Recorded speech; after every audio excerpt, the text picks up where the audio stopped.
U.S. Senate Intelligence Panel leaders release interim report on Russia probe. U.S. Senate Intelligence Committee leaders updated the public Wednesday on the committee's investigation into Russia's interference in the 2016 presidential election and whether Donald Trump's campaign colluded with the Kremlin to help propel Trump to victory. Republican Committee Chairman Richard Burr and Ranking Democrat Mark Warner held a news conference to disclose the conclusions they have reached and plans to prevent Russian meddling in future U.S. elections, according to sources familiar with their plans. Committee officials reportedly believe they cannot wait until the probe is completed before emphasizing to the public that Russia will likely interfere again.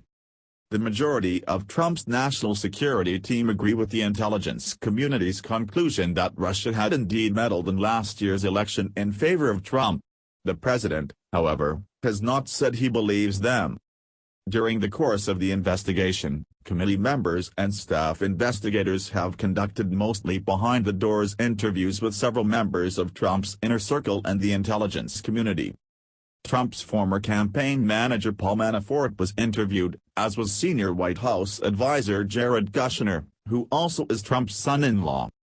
Also questioned were senior executives of social media companies such as Facebook and Twitter, which displayed many of the Russian-supported advertisements that were intended to exacerbate divisions among voters on hot-button issues before the election. Burr and Warner may divulge more information about social media's role in the election.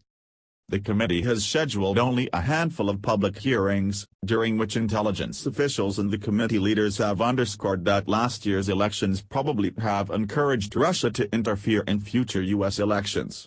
The White House is not up for grabs in the 2018 elections, but the midterm contests could have an impact on Congress.